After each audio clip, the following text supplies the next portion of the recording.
Tribunal. Olá, sejam bem-vindos, sejam bem-vindas ao JNJ desta semana. Um jornal que é feito a partir de matérias que foram pauta da mídia especializada, comentada por professores. E vamos então às notícias dessa edição. Mãe apaga redes sociais de filha de 14 anos com quase 2 milhões de seguidores. Essa matéria, sob os limites do poder familiar, será comentada pela professora Rúbia Maria Ferrão de Araújo. O Tribunal Superior do Trabalho decide que empresa que não apresentou carta de preposição no prazo determinado afasta a revelia. Esta matéria é comentada pelo professor Domingos Sávio Zainag.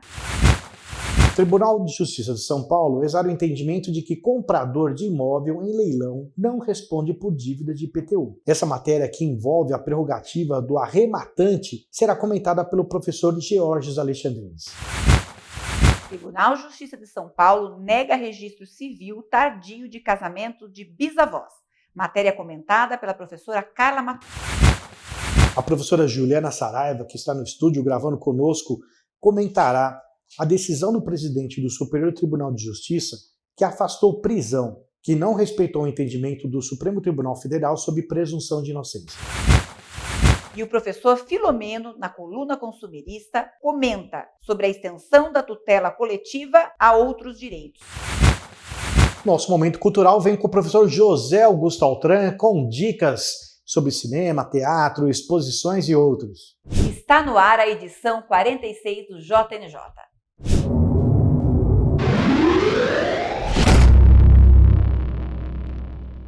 Nessa semana nós tivemos uma notícia que chamou muita atenção. A mãe de uma garota de 14 anos que possuía uma rede social com mais de 2 milhões de seguidores deletou o seu perfil. Para comentar essa matéria sobre os limites do poder familiar, será que uma mãe pode fazer isso, ali apagar uma rede social de uma filha? Convidamos a professora Rúbia Maria Ferrão de Araújo. Salve, salve, professora Rúbia! Muitos jovens na atualidade talvez sonhem em tornar-se um influenciador digital. E o que não dizer quando esse feito é atingido por uma menina de 14 anos que angariou milhares de seguidores numa famosa rede social e sua mãe acabou decidindo excluir esse perfil por entender que podia causar ali danos à saúde mental da sua filha. Será que os pais podem ter esse tipo de papel, esse tipo de ingerência? Não só podem, como devem. Na verdade, é dever primeiro da família zelar pelo bem-estar desses menores. E se os pais, por algum motivo, entendem que essa exposição está sim vulnerando outros pontos de maior relevância, como às vezes a dedicação aos estudos, ou então gerando uma sensualização precoce, chamando aí a atenção para eventuais práticas de bullying, cyberbullying, enfim, ou que isso possa até mesmo impactar na carreira futura, os pais podem sim tomar a decisão de remover um perfil dos seus filhos. É claro que às vezes o equilíbrio é a melhor atitude, conversar, realizar a chamada educação digital, até para que a gente possa ali entender que não houve um abuso de direito pelos pais.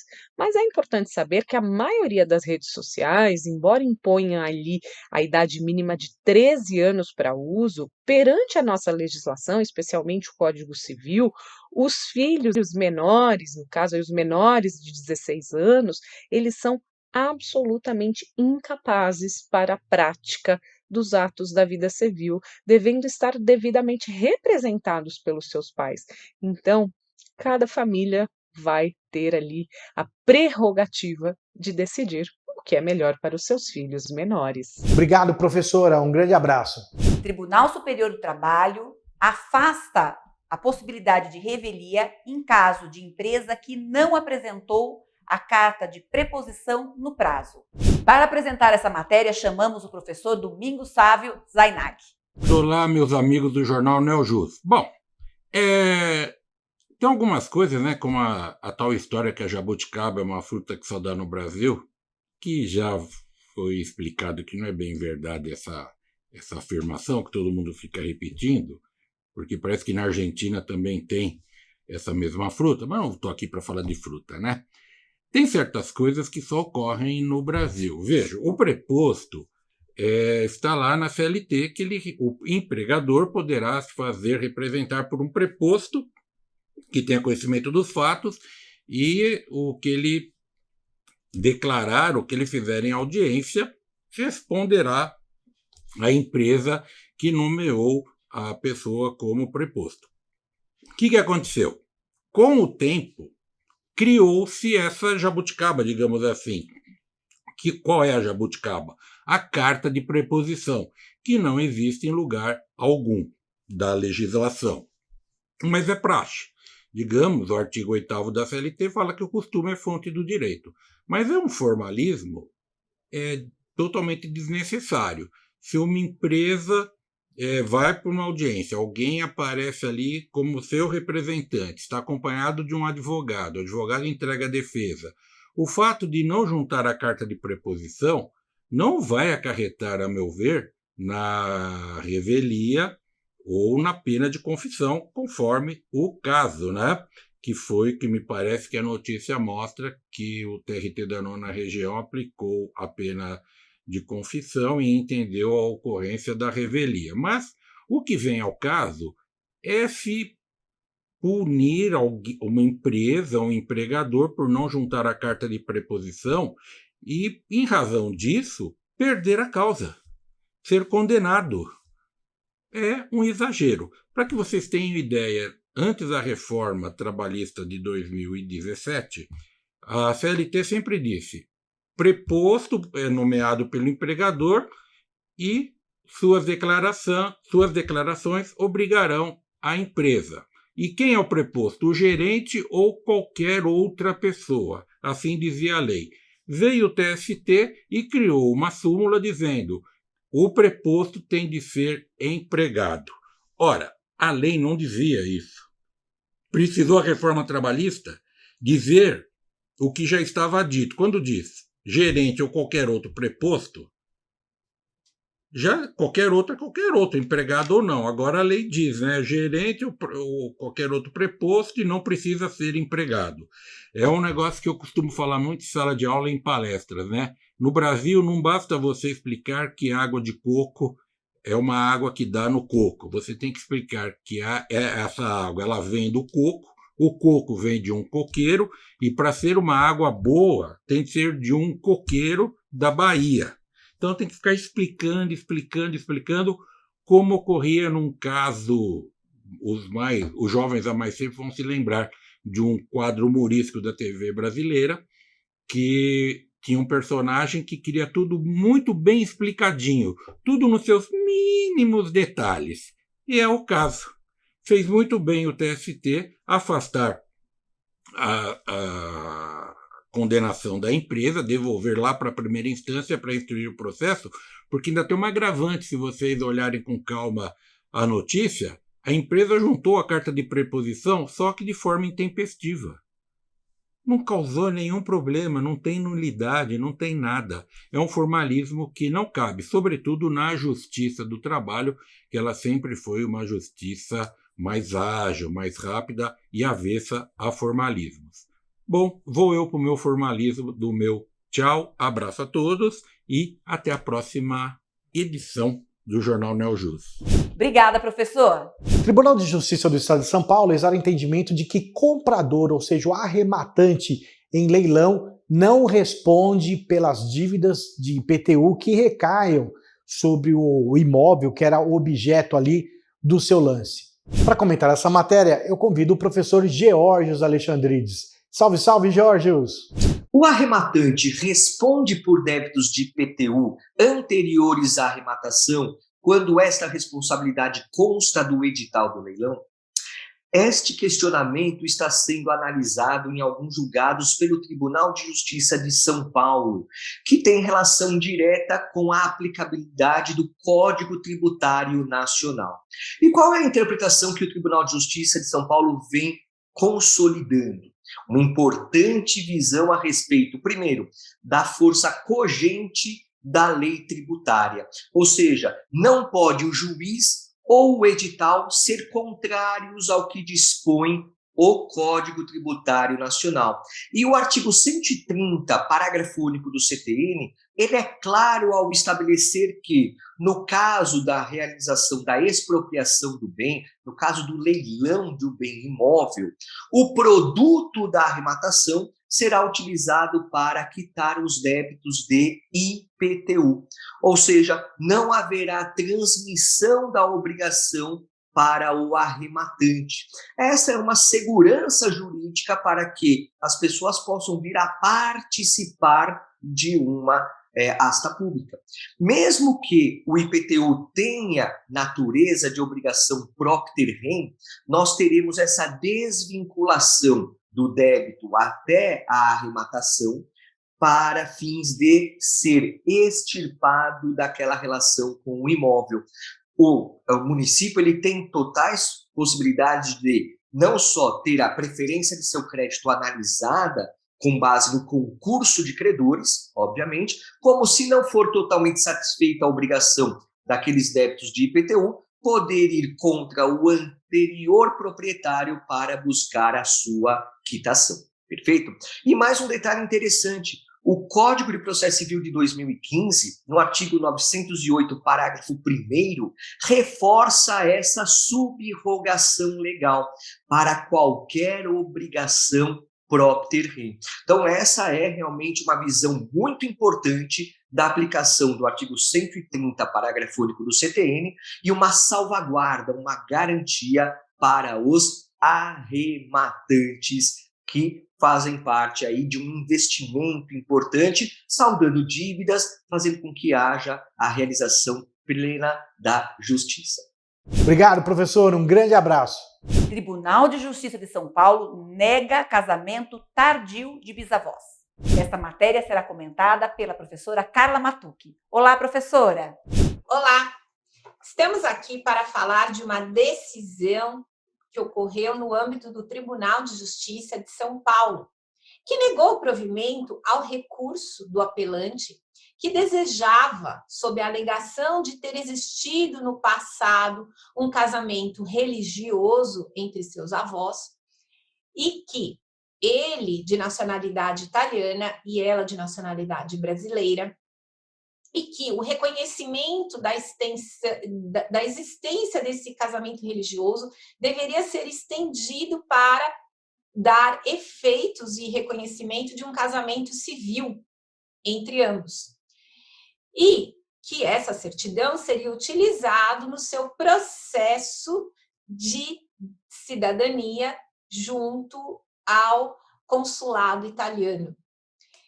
E no caso, o Tribunal de Justiça entendeu que não havia provas da existência do casamento religioso, mas o simples fato de que teriam filhos comuns e constavam ambos da certidão de nascimento dos filhos não é fato para presumir a existência do casamento religioso. Outro sim, a partir do decreto 181 de 90, não é possível dar a extensão, ou seja, houve a cisão do Estado e o Estado passou a ser um Estado laico. Ou seja, eu não poderia dar efeitos para esse casamento religioso, se existisse, efeitos civis. É uma decisão de cunho importante, trata muito da questão da existência do negócio jurídico, plano da existência, da validade, da eficácia e da comprovação dos registros públicos, da questão que envolve a família, que envolve a celebração do casamento. Ou seja, estamos aqui diante também de mais um caso relevante e importante, por assim dizer. Muito obrigada. Obrigada, professora. O presidente do Superior Tribunal de Justiça afasta a prisão de réu por contrariar entendimento do Supremo Tribunal Federal. Vou aproveitar que a professora Juliana Saraiva está aqui nos nossos estúdios e vou submeter a ela, então, o comentário dessa matéria. Professora Juliana, Essa semana, como foi dito aí, o presidente do Superior Tribunal de Justiça entendeu que o réu ele deveria ser liberado porque estaria contrariando aquela decisão do Supremo de prisão de segunda instância, que só pode continuar preso, né, o princípio da presunção de inocência. E a pergunta é a seguinte, né? Agora todo mundo que está preso tem que ser solto enquanto não se aguarda o julgamento dos recursos? Como que é isso? Na verdade, não, Cabezon. O que deverá ser analisado é a circunstância do caso, a situação específica em julgamento. Por quê? Se uma pessoa foi condenada em segunda instância e preenche os requisitos do artigo 312 e 313 do Código de Processo Penal, que trazem as possibilidades de prisão preventiva, não é vedado. Se o juiz justifica a manutenção da prisão ou a prisão baseado no artigo 312 e 313 do Código de Processo Penal, isso é possível. Ou seja, uma pessoa foi condenada em segunda instância e o juiz, ali, com base no artigo 312 e 313, ali decide pela prisão preventiva. Agora, uma observação importante é que desde que entrou em vigor a lei anticrime, que isso aconteceu em janeiro de 2020, o juiz não pode mais se manifestar de ofício. Para que ocorra uma prisão preventiva, uma prisão provisória, tem que ter sido pedido pelo Ministério Público ou, no inquérito policial, pelo delegado de polícia. O juiz hoje, em nenhuma maneira, pode decidir de ofício sobre a prisão preventiva. Então, essa é uma informação bem interessante. Aliás, uma informação importante a todos que nos assistem é o curso que a professora Juliana está desenvolvendo sobre atualização em direito penal. E nós sabemos que a legislação penal mudou bastante e em breve, né, professora Juliana, nós estaremos então com esse curso aí à disposição de todos. Muito bem, então pelo menos nós temos ainda a tranquilidade de saber que quem já teve decisão condenatória de segunda instância, não necessariamente está preso, tem que ser liberado, né? Sim. É uma análise de caso a caso. Bom, sim, inclusive na época, Cabezon, todo mundo acreditou que todo mundo seria liberado. Não, isso foi um entendimento errado.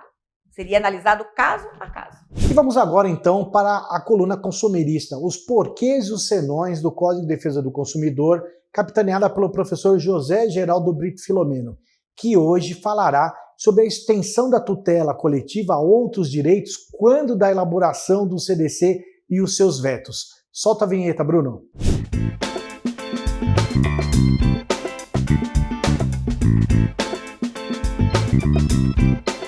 Professor Cabezon, amigos do Jornal Neojus.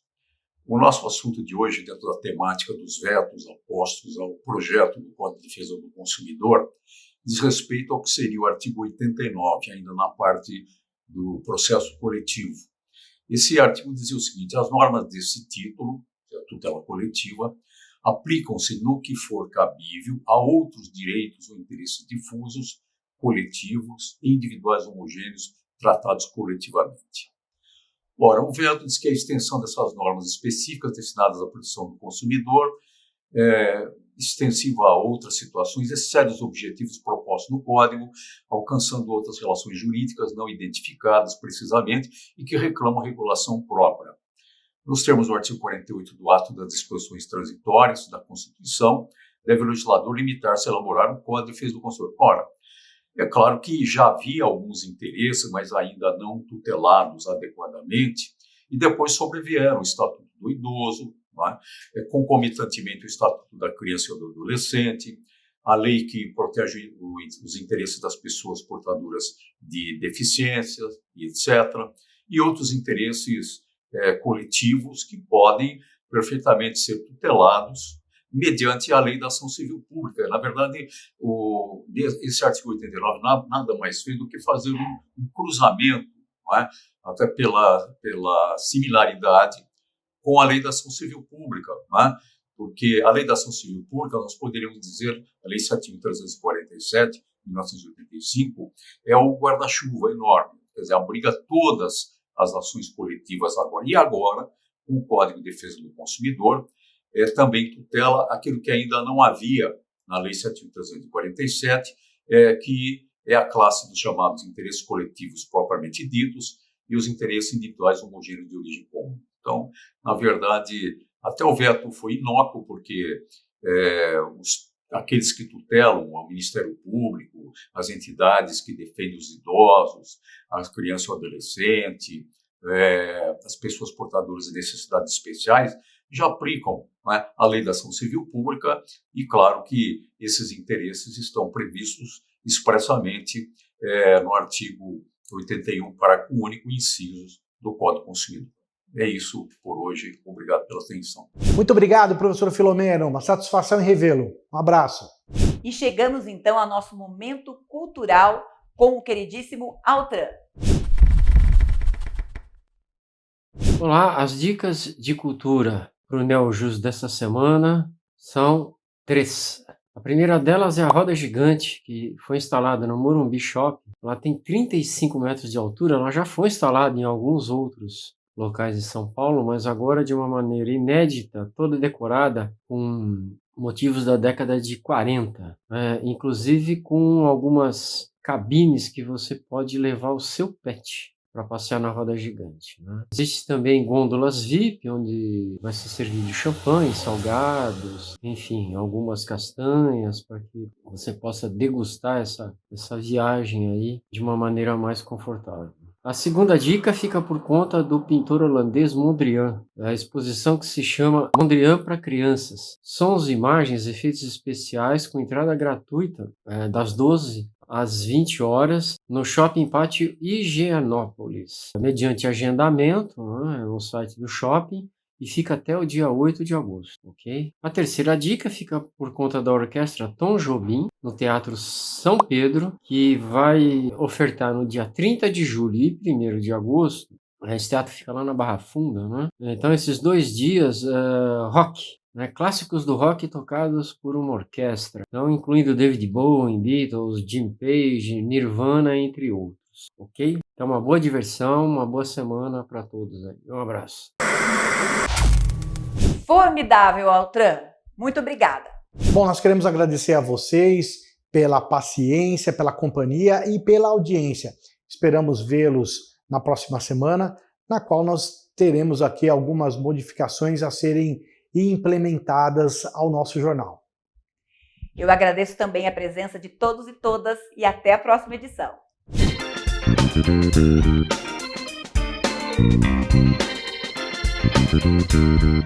Thank you.